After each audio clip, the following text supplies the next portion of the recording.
Hello guys, இந்த Tamil Nadu 2026 election 4 முனை போட்டி அப்படின்னு சொல்றாங்க. ஆனா கள நிலவரம் அப்படி இல்லை. இந்த எலெக்ஷனை பொறுத்தவரையிலும் 100% மும்முனை போட்டி தான். ஏன்னா ஆளுங்கட்சியா இருந்த டிஎம்கேவும் எதிர்கட்சியா இருந்த ஏடிஎம்கேவும் இந்த ரெண்டு பேருமே பார்த்து பயந்து நிக்கிறது டிவிகேவை பார்த்து மட்டும்தான். யாரும் எதுக்காகவும் என்டிகேவை பத்தி பேசுறதும் இல்லை, பயப்படுறதும் இல்லை.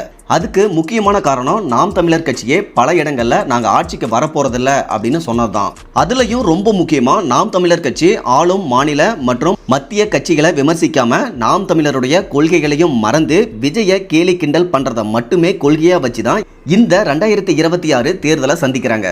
அதாவது கடந்த தேர்தலில் கிடைச்ச 8% வாக்கை மீண்டும் கொண்டு வரதான் நாம் தமிழர் கட்சி முயற்சி பண்றாங்களே தவிர ஒரு எம்எல்ஏ சீட் கூட வாங்க ஐடியா இல்லாம இந்த தேர்தல் கடைசி வரையிலும் விஜயை மட்டுமே எதிர்த்து களத்துல நிக்கிறாங்க. அதனால இந்த 2026 தேர்தலில் ஆட்சியை பிடிக்கிறதுக்கான வாய்ப்பு இங்க 3 பேருக்கு மட்டும்தான் இருக்கு.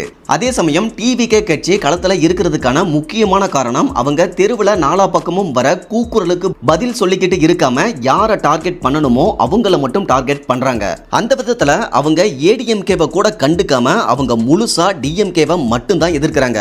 இதுதான் டிவிகே இந்த அளவுக்கு மக்கள் கிட்ட வரவேற்பு பெற்றதுக்கான முக்கியமான காரணமாகவும் இருக்கு. அதுலயும் இங்க இருக்கக்கூடிய நிறைய பெரிய தலைகளுக்கு டிவிகே 150 தொகுதிகளுக்கும் மேல வின் பண்ணுமா இல்ல ஒரு தொகுதியிலேயாவது வின் பண்ணுமா அப்படின்னு கூட தெரியல. ஆனா அனைத்து தொகுதியிலையும் நிக்கக்கூடிய அனைத்து பெரிய தலைகளுக்குமே டிவிகே ஒரு தலைவலியை கொடுத்திருக்குது அப்படிங்கிறது மட்டும் 100% உண்மையாவே இருக்கு.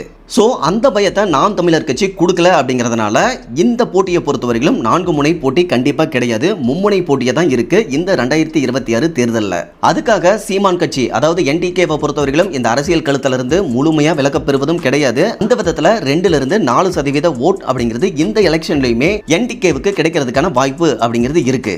அந்த ஒரு காரணத்தினால என்டிகே அரசியல் களத்துல இருந்து முழுமையா விலகாம 2026 தேர்தல் களத்துல இருந்து மட்டும் விலகி நிக்குது. இது 100% உண்மை. இதுல உங்களுடைய கருத்து என்ன அப்படிங்கறத மறக்காம கமெண்ட்ல சொல்லுங்க. அண்ட் ரொம்ப முக்கியமா சேனலை ஃபாலோ பண்ணி வச்சுக்கோங்க. அடுத்து ஒரு சூப்பரான இன்ஃபர்மேஷன் உங்களுக்காக காத்திருக்கு.